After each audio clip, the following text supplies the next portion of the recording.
sound swear the testimony you're about to give in this matter be the truth, the whole truth, and nothing but the truth, so help you God? Yes. You may be seated.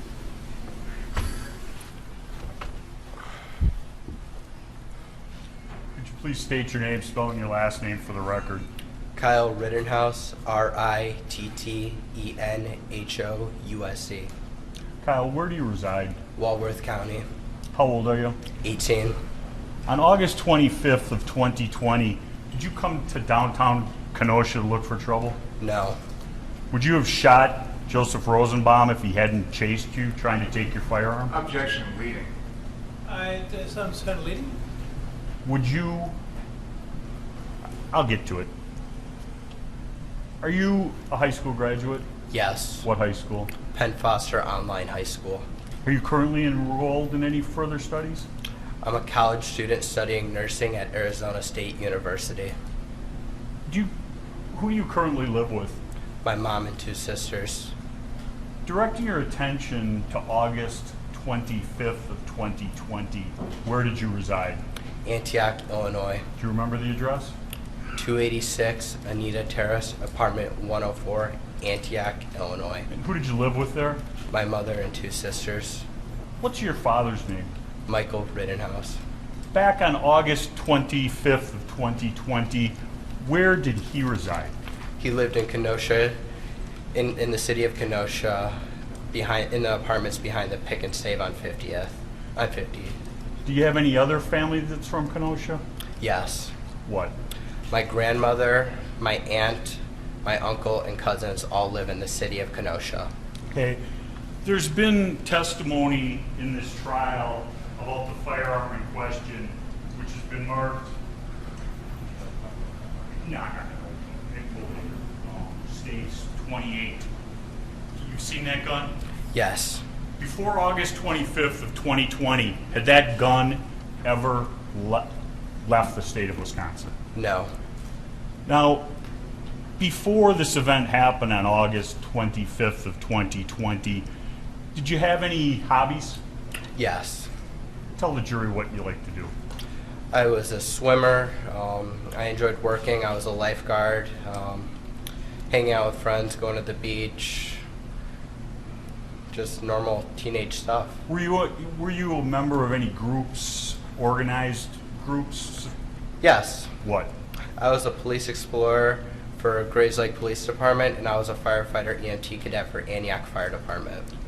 Did you have any training in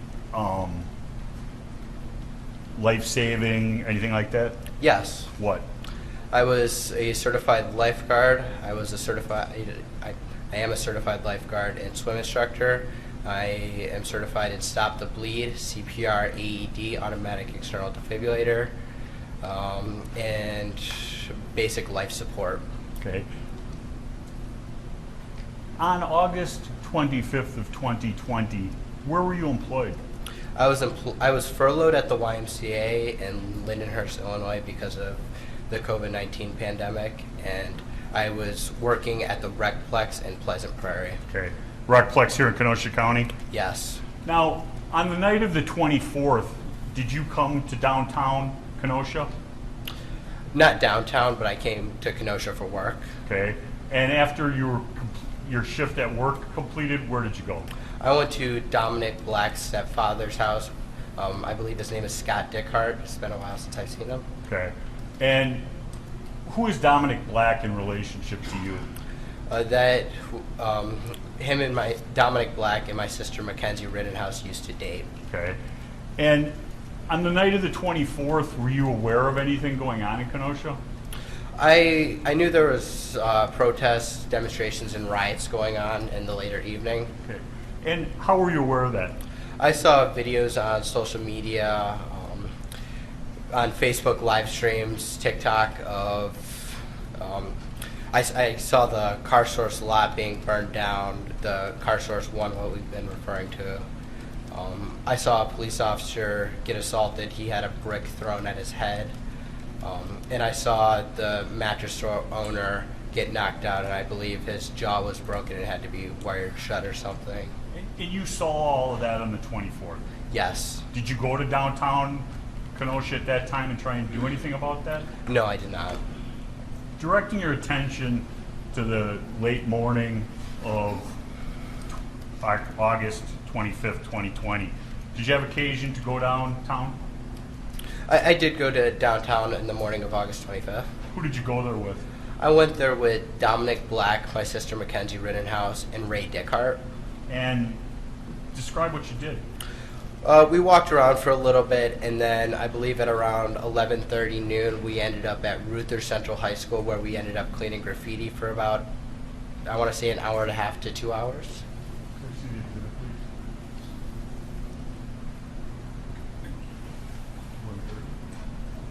Showing what's been previously marked as Exhibit 131. Do you recognize that? I do.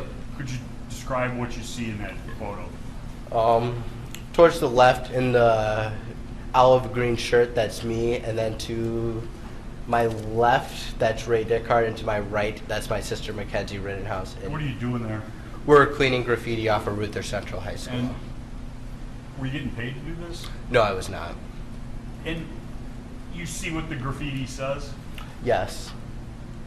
And you do what it said as you were cleaning it off? Yes. I won't repeat it. After you were done doing that, what did you do? We were walking, and we went to the car source lot, the first location, and we were looking at the destruction of the burnt cars, and we saw the owner, Sam and Sal, I believe that's what they told us their names were. And you saw, when we say car source, the one that you met Sam and Sal at is what we've been referring to as car source number 1? Yes. And that's the one that they just played a video of all the burnt out cars? Yes. Did you have any discussions with Sam and Sal? Briefly, I offered my condolences, and I said if there's anything I can do, please reach out to me. He gave me his number. I gave him my number, and you were with Dominic Black at that time? I was. And your sister? Yes. And what did you do after that? After that, we walked back to, I believe, we parked our car by, you see the parking lot? Do you have the pointer up there? Yes. We parked our car right in this parking lot in that corner, somewhere over there. I can't see that far, I'm sorry. You're referring to the parking lot, which is at the corner 59th and Sheridan. It would be the southeast corner, correct? Correct. And you're pointing the dot. You parked closer to 8th Street, correct? Yes. Okay, you can put the pointer down. And whose car did you get there in? Dominic Black's. And when you left, where did you go? Once we left that parking lot, we went to Dominic Black's stepfather's house again, and we hung out there for a little bit. Okay. And do you know who Nick Smith is? I do. And did you have any contact with Nick Smith that afternoon? Later in the evening, around 3:30, 4 o'clock, Nick Smith called me and Dominic. And when he called you, what was the nature of the call? At first, Nick Smith wanted us to drive him to Chicago by O'Hare Airport, the suburbs of Chicago, because he wanted to buy a bulletproof vest. And Dominic said, okay, we'll drive him. And then he said, okay, I need you to pick me up at like 3:30, 4 o'clock. Okay. Did you go and pick him up eventually? Yes, we actually, before we picked him up, we went to Jelensky's. Okay. What did you do at Jelensky's? We bought, Dominic wanted me to buy 2 rifle slings. And did you? I did. One was for what? One was for my rifle, and the other one was for Dominic's rifle. Okay. And why did you care about your rifles that evening? The reason for the slings were just so it's like a retainer, so if I'm helping somebody with first aid, I can just like dangle my rifle behind me, and I don't have to worry about somebody just randomly going and picking it up off the ground, just as like an extra measure so it won't be taken from the ground. And what time did you go to Jelensky's? I want to say about 2:30, but I don't know exactly for sure. Okay. When did you first have contact with Nick Smith? 3:30, 3:15. Okay. 3:15, 3:30. And was there any discussion regarding Car Source at that time? Yes. What? Nick Smith, once we picked him up, we drove. He wanted to go to a bank to withdraw money. The bank was closed, and then he was like, "Hey, would you guys like to come with me and help watch over the car source, make sure there's no fires or anything?" And Dominic said yes. I agreed. I said okay, and then I said, "Here, Nick, I don't really need my bulletproof vest. I'm going to be helping people with first aid," so I gave him my bulletproof vest. And by you giving him your bulletproof vest, did that stop the need to go to someplace by O'Hare Airport? Yes. Okay. And why does a 17-year-old kid have a bulletproof vest? It was issued to me by the Grays Lake Police Department. Okay. You didn't purchase it? No, I did not. And after you gave him your bulletproof vest, where did you go? We went back to Nick Smith's house where we parked Dominic Black's car. And then what did you do? We walked from Mr. Smith's house.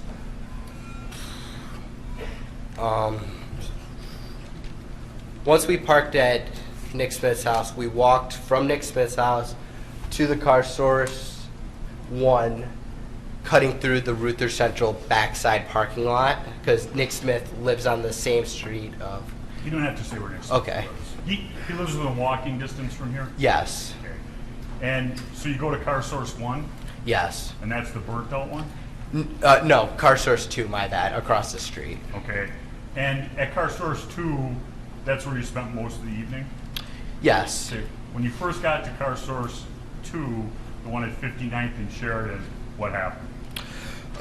The owners were there, Sam, Sal, and his father, and I believe, I think it was his uncle there also. He was driving a van of some sort.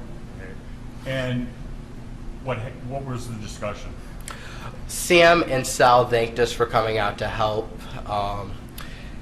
And then Sal said, "Hey, why don't you guys hop in my car?" If I remember correctly, it was either a white or black BMW or Mercedes. I don't recall exactly. And why did he want you to get in his car?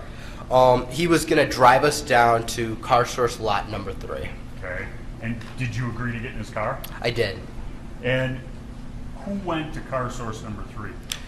Me, Dominic Black, and Nick Smith. And who was driving? Sal. And when you got there, what happened? We got out and we hung around for a couple minutes, and then some people showed up. I now know who they are, but at the time I didn't. Okay. Can I have your please?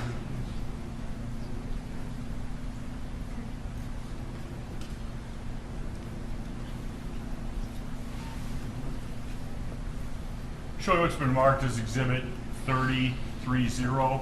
Do you recognize that exhibit? I do. And can you, Your Honor, can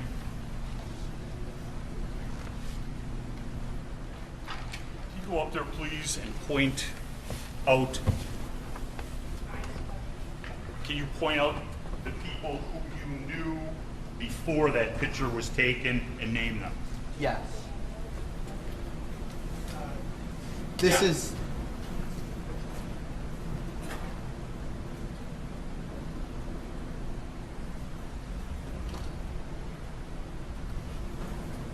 This is Sal, the owner.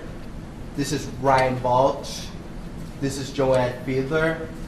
This is Justin Hamilton. This is Dustin Colette.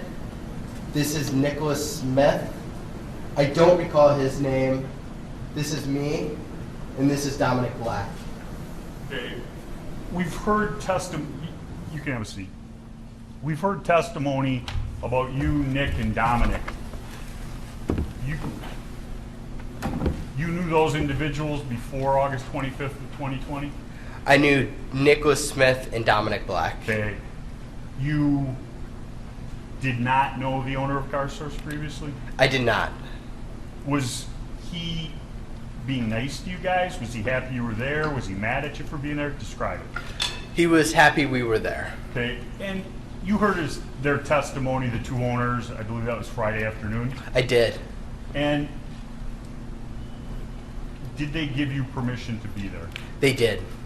And the other individuals in this photograph, some of whom have testified in this trial, 10 minutes before this photograph was taken, did you know any of them?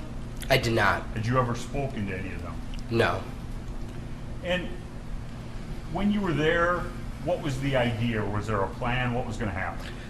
Yes, the plan was to, I went down there to provide first aid. I brought my orange first aid kit, the fanny pack, and I also brought my Pelican box, which was filled with first aid stuff by my feet to provide first aid. The orange box by your feet you refer to as a Pelican box? Yes. Did you have that before the 25th? Yes. Was it stocked? Yes. With things that you had bought and brought? Yes. And do you go with that every day, or is that because of the situation? It was in the trunk of my car. Okay. And the fanny pack, what's the situation with that? It was my work bag. I brought it to work with me, and I would put it under my lifeguard booth. Okay. And that had first aid supplies? Yes. Now, after the meeting here at 63rd and Sheridan Road, what's been referred to as Car Source 3, what happened? After the photograph, I believe, I don't recall exactly, but there was about 2 or 3 vans that pulled up, like big vans with people inside of them. Okay.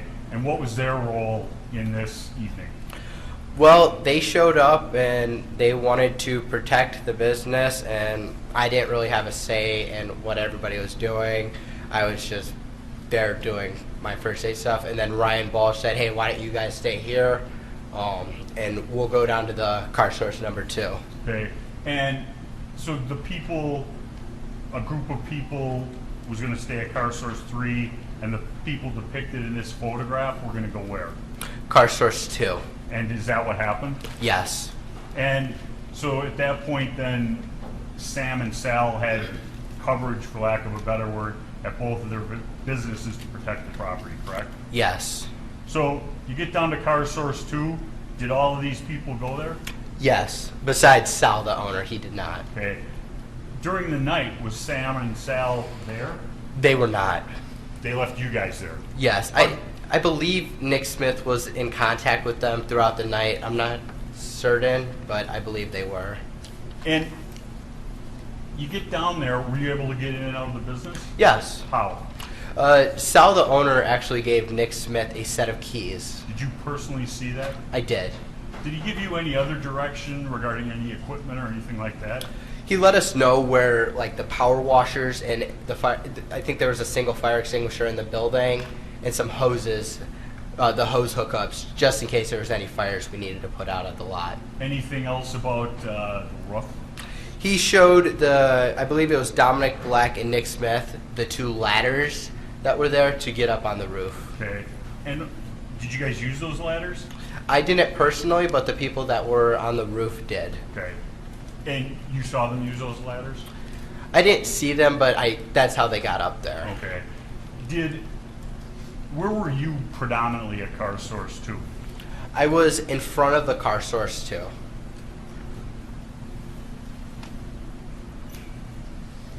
Now, during the night at Car Source 2, did you stay there the whole time? No, not Okay. the whole time. When you would leave Car Source 2, what were you doing? When I left, I was with Ryan Balch, and we would go out and ask if anybody needed any first aid assistance, and we would see if there were any fires, and we would put them out. Okay. Did you personally put out any fires? I did. Where? I put one out at the church. Can you use a pointer?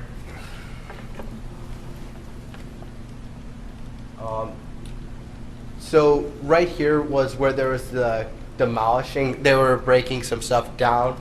But right here, I believe there was another building with an alleyway. It was either right here or right here. I don't remember fully. But there was a fire down the alleyway where they were trying to set the building and church on fire, and me and Mr. Balch, and I believe somebody else was with us.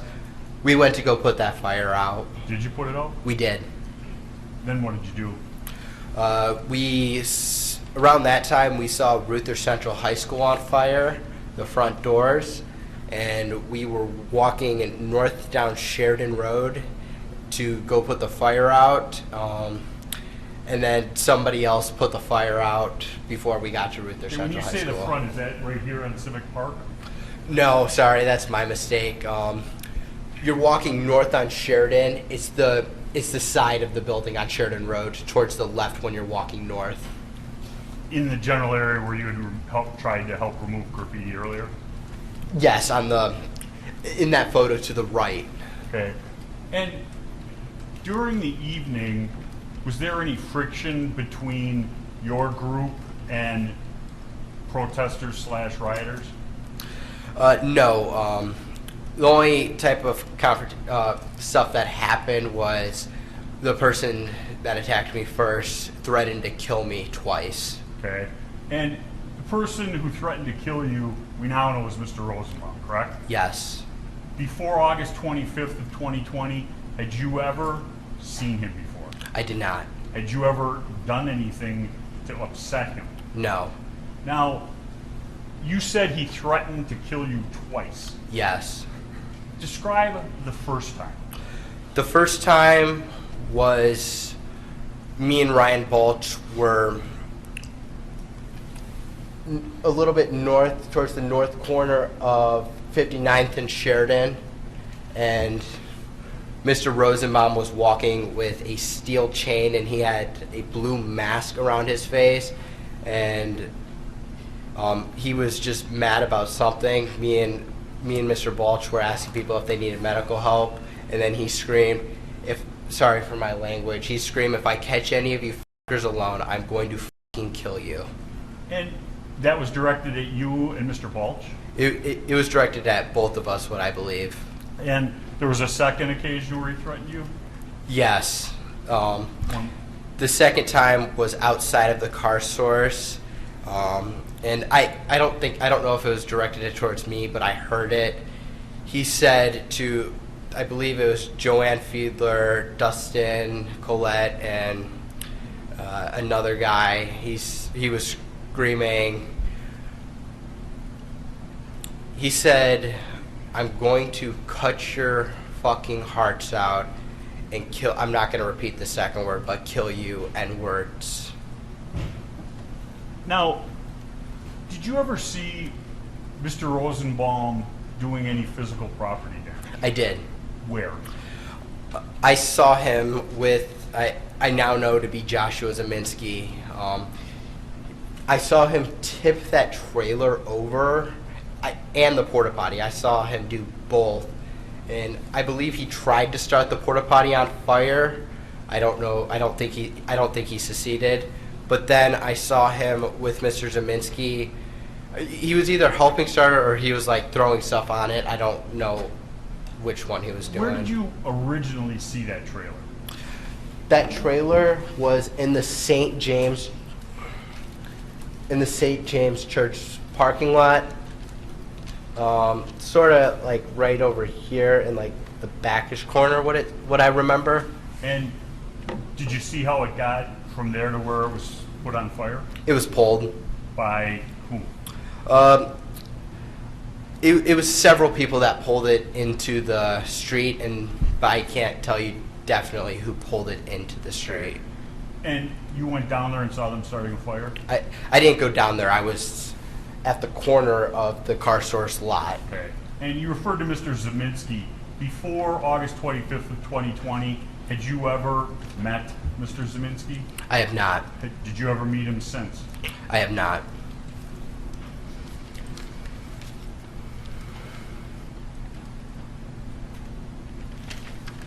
Now, when you first saw Mr. Rosenbaum, was his top half of his body clothed or unclothed? He was clothed with a blue mask the first time I saw him. Yeah, blue mask. And what color was his shirt, if you remember? A dark red-ish color. Now, did you provide medical help to anyone? I did. Describe a couple of those occasions. The first time I provided medical help to someone was this lady. I think she sprained her ankle or twisted it. I don't know exactly. I'm not an expert on x-rays, or I wouldn't know. She hurt her ankle and she was being carried by two gentlemen. And I said, hey, before that I was just pepper sprayed, but I was like, hey, do you need help? And she said yes, and I said, okay, let's go into the car source where I was helping people. And I wrapped her ankle, and then she went on her way. And I let her know there was a hospital. If you go, I want to say south down Sheridan, across the street from car source 3. I let her know that the hospital was over there, and she should go get it looked at. Okay. Anybody else?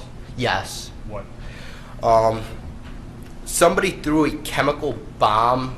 Actually, right after I heard the "I'm gonna cut your hearts out" from Mr. Rosenbaum. I don't know who threw it, but somebody threw a chemical bomb, and Ryan Balch had some effects of it. So I helped Mr. Balch with being able to breathe, and I helped flush his eyes out and had him drink some water. Okay. You in the answer to the question just before, you said something about being pepper sprayed. I did. And where did that happen? That happened at the car source. I believe it's the first time a big crowd of people were over there. I was pepper sprayed by somebody that was in the crowd. I don't know why, but I was pepper sprayed. Did you do anything in retaliation? I did not. Now, directing your attention to later in the evening, did there come an occasion where you had contact with Mr. McGinnis? There was. And before this evening, August 25th, 2020, had you ever met or spoke to Mr. McGinnis? I have not. And you and Mr. McGinnis and Mr. Balch go someplace? Yes. And describe that. I get done with my interview with Mr. McGinnis, and I ask him. I asked Mr. McGinnis. No, I don't ask him. I said, if you want to come with us, that's fine, to document and film me and Ryan helping people. And he said, yeah, sure. And he followed behind us. And in that tape from Mr. McGinnis, there's talk about you being an EMT, correct? Yes. Are you an EMT? I am not. You have first aid and other training? I do. And you go to south on Sheridan Road? Correct. You cross 60th and Sheridan Road? I believe we stay just to the right going south on Sheridan Road. Okay, and eventually you cross Sheridan Road? Eventually. And were the Bearcats there yet? No. Yes, they were. Okay. Had they set up a line to stop people that you were aware of? Not that I was aware of. I just know they were parked right there and people were throwing rocks at them. Okay. Did anybody tell you not to cross that line? You wouldn't be able to go back? Not until later in the evening. Okay. You cross that line, where do you go? We continue straight in a southerly direction down Sheridan Road. Okay. Were you going any place in particular? No, we were just going to see if anybody needed medical help, and I looked at a guy's shoulder on the way there. Okay. And you finish with the guy's shoulder, and you continue on, and what happens? I continue walking in a southerly direction down Sheridan Road, and then as I'm walking, I believe you guys have been referring to him as Yellow Pants. He said he said something to me. I believe it was, you were the one that pointed your rifle at me with the laser pointed at me. I believe that's what I heard. And I didn't. That's the first time I saw him that night, so I was confused. So I said I did, and then I continued to walk away. And was the did an admission that you did it, or more of a statement with a question? It was a sarcastic remark. Okay. Did you engage with him any further? No. And from there, where do you go? there, I continue walking in a southerly direction, merging towards the middle of Sheridan Road. Okay, at that point, do you become aware of anything? In about as I'm walking, I start to look because I realize Mr. Balch is not with me anymore. Okay, did you continue on your way down Sheridan Road without Mr. Balch? No, I actually went to go look for Mr. Balch in the Ultimate gas station parking lot. Okay, when you went to the Ultimate gas station parking lot, describe what was going on there.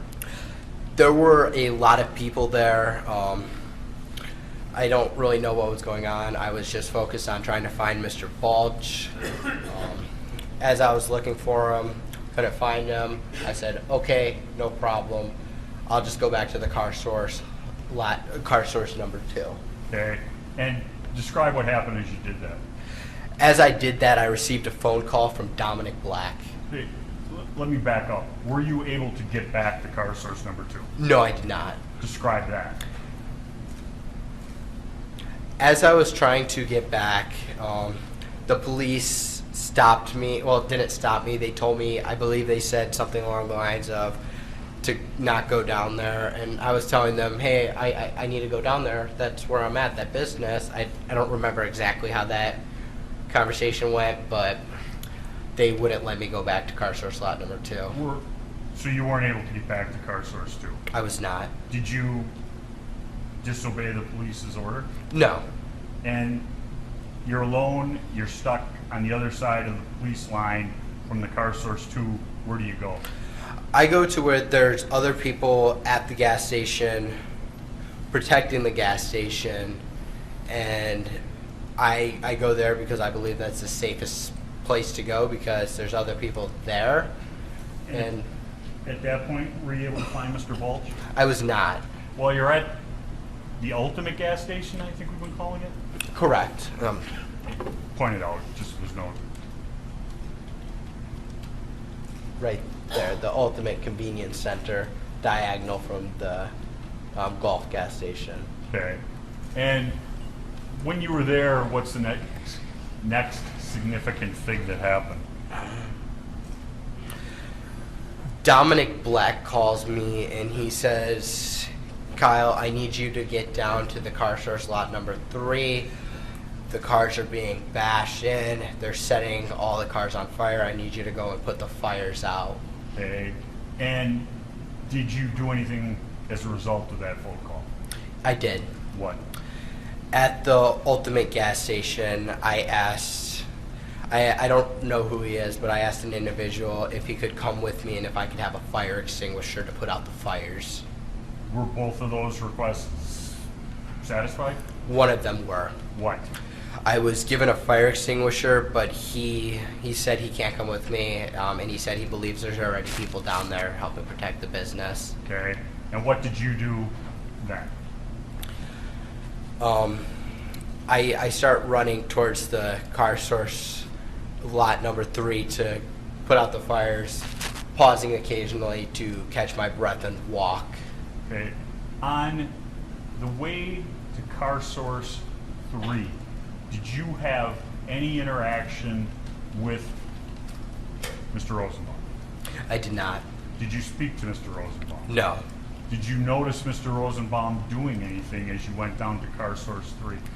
I didn't notice Mr. Rosenbaum until he came out from behind the car and ambushed me. Okay, I'll get to that. Did you run the whole way? No, I didn't. Okay. You had your gun, correct? Yes. And you had a fire extinguisher? Yes. And you had your medic? My medical bag, yes. And were you asking people about medic at that point? I was asking people if they needed medical help as I was getting down there. Did you receive any responses? No, I didn't. Describe your approach to car source number 3. As I'm walking down Sheridan Road, I hear somebody scream, "Burn in hell," and I reply with friendly, friendly, friendly to let them know, hey, I'm just here to help. I don't want any problems. I just want to put out the fires if there are any. I continue walking, and then I notice the Duramax. I notice a flame in the back seat of the Duramax, and I step towards the Duramax, and as I'm stepping forward, I believe his name is now Joshua Zeminski. He steps towards me with a pistol in his hand, and as I'm walking towards to put out the fire, I drop the fire extinguisher and I take a step back. Okay. When you step back from Mr. Zeminski, what's your plan? My plan is to get out of that situation and go back north down Sheridan Road to where the car source lot number 2 was. And did you get back? Were you able to go in a northerly direction? I wasn't. Describe what happens. Once I take that step back, I look over my shoulder, and Mr. Rosenbaum was now running from my right side, and I was cornered from in front of me with Mr. Zeminski, and there were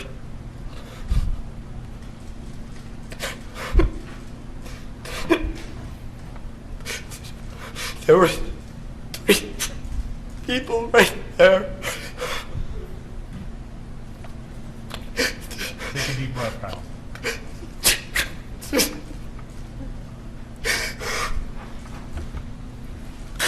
That's what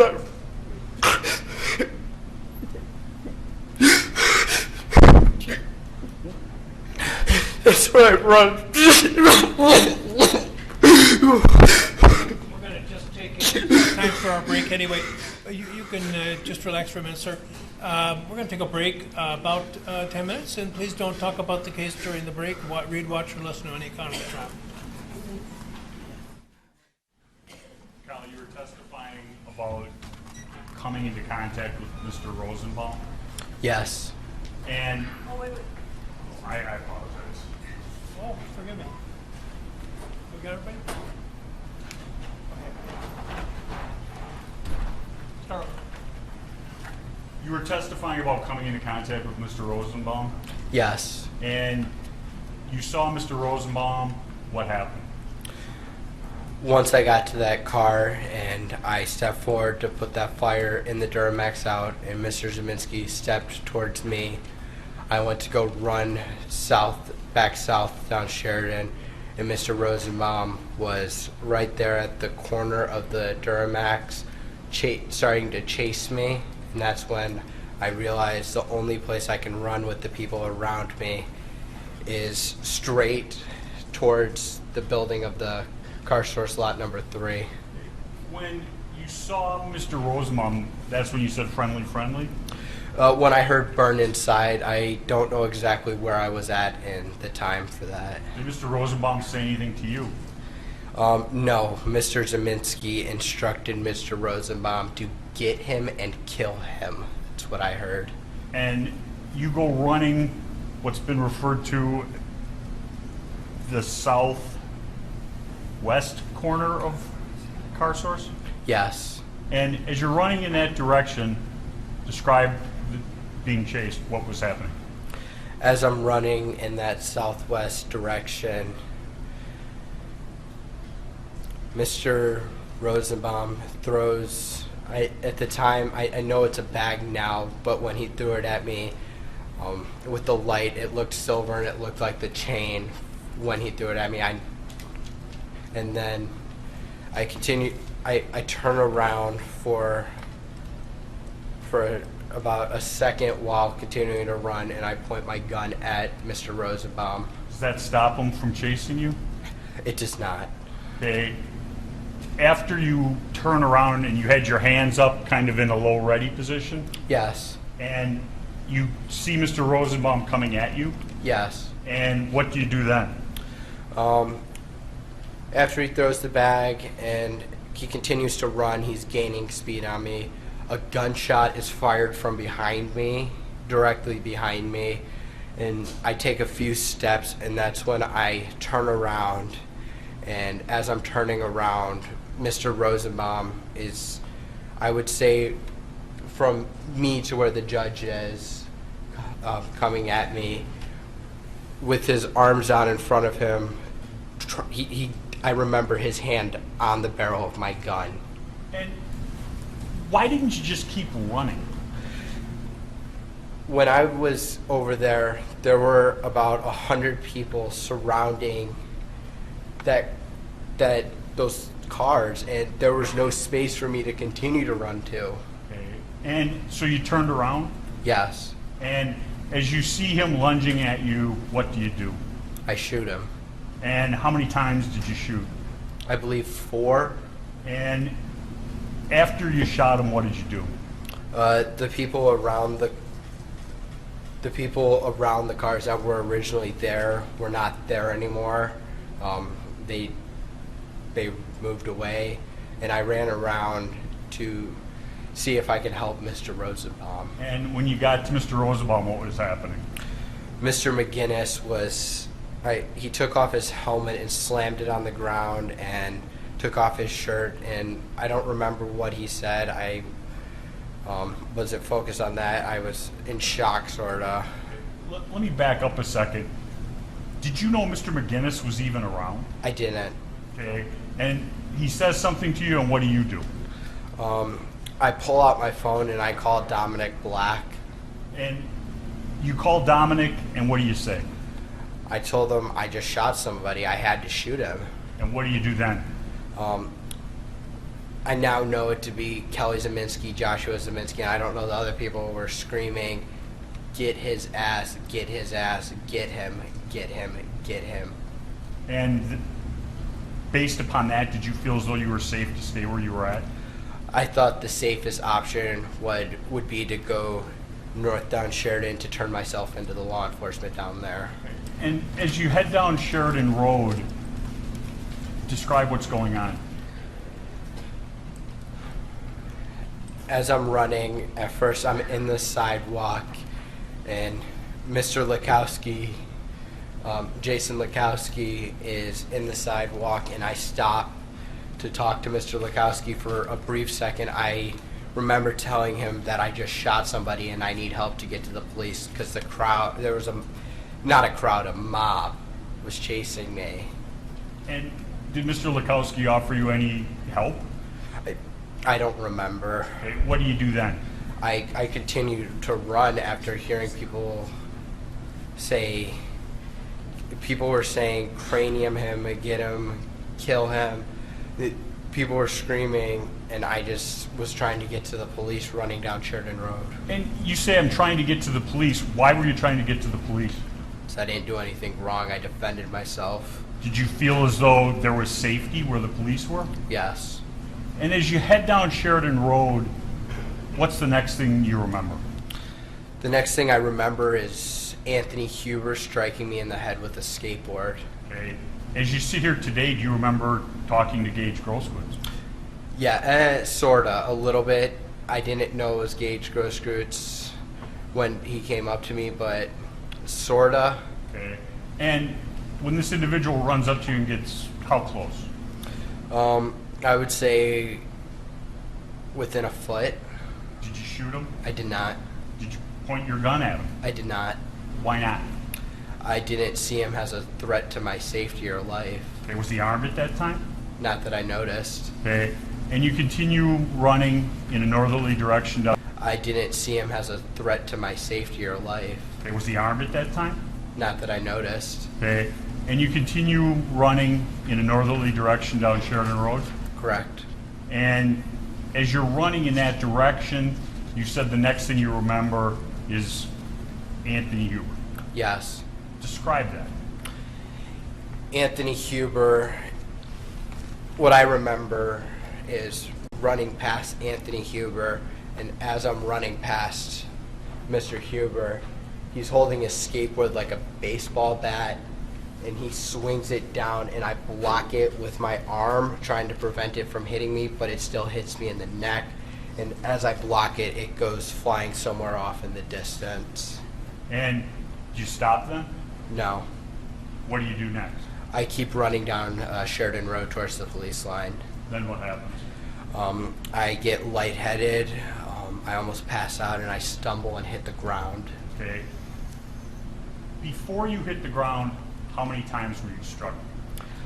I believe twice. Okay. Do you remember anything about the other one? I remember the first one being a rock.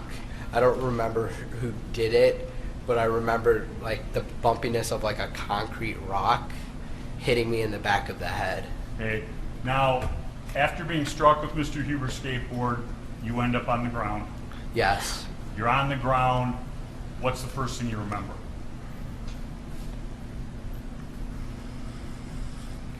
As I'm on the ground, there are people around me. I don't recall how many, but I remember moving my rifle in their direction and they back off besides one person. Okay. When you noticed people by you, you said you moved your rifle in their direction. Yes. Did that individual keep coming? The last person did. Okay. The people that stopped, what did you do to them? Nothing. Okay. And you're saying the last person in that group continued to come at you? Yes. And describe what happened. The last person, I don't know his name. I don't think he was ever identified. Jumps at me he was wearing boots, I believe, and as he's running at me and jumping, as his boot is making contact with my face, I fired 2 shots at him. Why did you shoot at him? I thought if I were to be knocked out, or he would have stomped my face in if I didn't fire.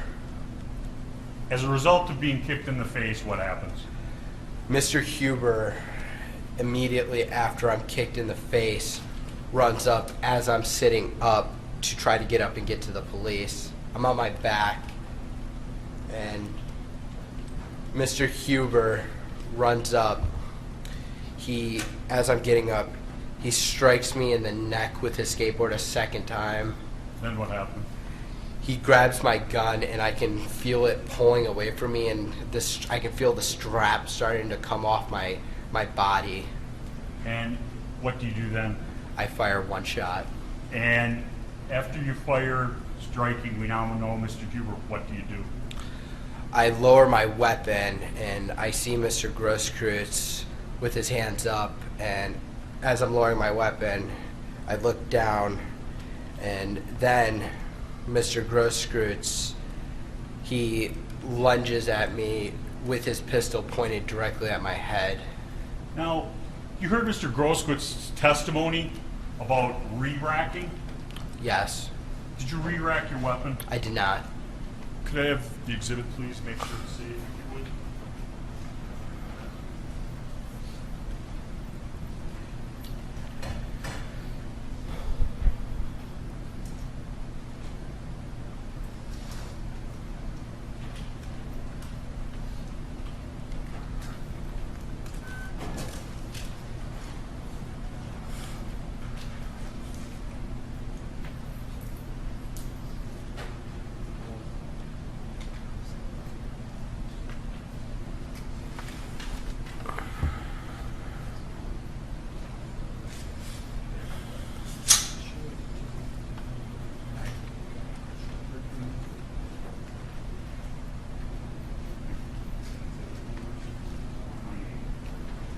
Showing you what's been previously marked, Exhibit 28. Do you recognize this? I do.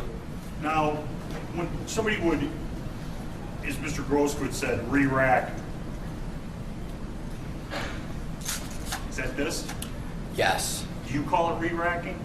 I call it charging, putting a live round into the chamber. And to recharge, you have to pull this all the way back? Yes. Say that's about 4 inches? No, I'm asking you if you agree with that approximation. Mr. Rittenhouse, how far do you think that is?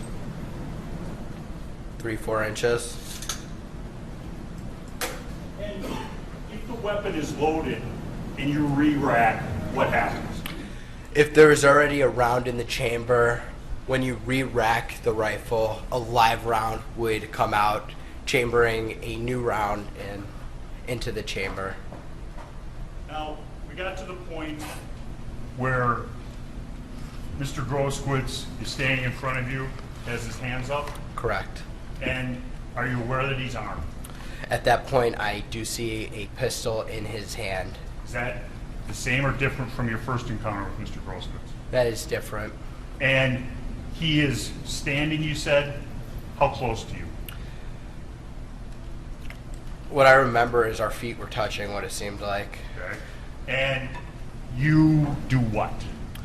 My rifle is down, his hands are up, his pistol is in his hand, and then Mr. Groskowitz looks at me, and that's when Mr. Groskowitz brings his arm down like this, like his arm is like that with me on the ground, and his pistol is pointed at me, and that's when I shoot him How many times did you shoot him? once. And after you shoot Mr. Groskowitz, do you know where you shot him? No. What happens after you shoot him? He's no longer a threat to me. There's only one person in front of me, and his hands are up. I briefly point my rifle at him, and I get onto one knee, getting up, and he backs up with his hands up, and I don't shoot him. Did you notice anybody to your side? To my left, there was a gentleman with a pipe, and to my right, I believe it was a fence post. I don't know what it was, but it was a large object. Once you're to your feet, what do you do? I start walking towards the police line to turn myself into the police. Describe, where is the police line? Is it still in the same place? It moved up a little bit. I was down in the road about approximately right here. I'd say over here somewhere in this area. I don't remember exactly, but the police line was right here. I could see the flashing lights as I was trying to get to the police before. Okay, and as you go towards the police line, describe what happens. I run and walk. I put my hands up, and as I'm walking towards the police, I can't really hear anything. My vision is very narrow. I can only see directly in front of me. I see the flashing lights. I remember I occasionally tried to move my rifle behind me, to put it behind me, so the police didn't see me as a threat when I tried to turn myself in. I continue to walk, and then I walk towards the window of the sedan, the police cruiser sedan. I don't know what they're called. And I tell the officer, I just shot somebody. And the officer says, get the back or you're going to get pepper sprayed. Go home, go home, go home. And where do you go after you step back from the police car? I go to car source number 2. Okay, and now there wasn't a line there? They weren't stopping people from going in a northerly direction? No, they weren't. And you go to car source, what we refer to as car source number 2, and who do you see? I get there and I see, I think the first person I see is Joanne Fiedler. I don't remember exactly, but I believe that's who's outside at the door. They let me inside. The door was locked, so somebody had to get the key to unlock it. And then we go inside, and I'm in shock. I don't really remember what was happening in there. I was freaking out. I was just attacked. My head was spinning. And did you go and turn yourself into the Kenosha Police Department? I did not. Why not? The Kenosha Police Department was barricaded off with a fence, and I don't think they were accepting anybody to come to the police department at that time. What did you do then? I went to the nearest police department that I knew of, which was Antioch Police Department in Illinois by my house. Who took you there? My mother. Okay. How did you get to Antioch from downtown Kenosha? Dominic Black drove me. Okay. And then Dominic Black drives you where? He drives me to my house in Antioch, Illinois, where I meet with my mother and sisters, and I tell them what happened. I sort of tell them what happened. I was still in shock. My head was still spinning, and then we go to the Antioch Police Department where I turn myself in. Who drove you to the Antioch Police Department? My mother. And did anybody else go there with you? Not at first. Okay. And you get to the Antioch Police Department approximately what time? I would say about an hour after the shooting. Okay. And when you get there, are they looking for you? No. Did you have to explain to somebody? I had to tell them that I was just involved in a shooting in Kenosha and I needed Kenosha detectives. Okay. Did they take you into custody immediately? No. What did they do? They had me sit in the lobby of the police department. Were you handcuffed to a chair? I was not. Did you stay there? For about... I couldn't give you the exact time, but until Detective Howard and Detective Antaranium showed up. Okay. And were you having any physical discomfort as you waited there? I was vomiting and having panic attacks, and my head was spinning, and I couldn't think clearly at that point. I have nothing further. Mr. Tim?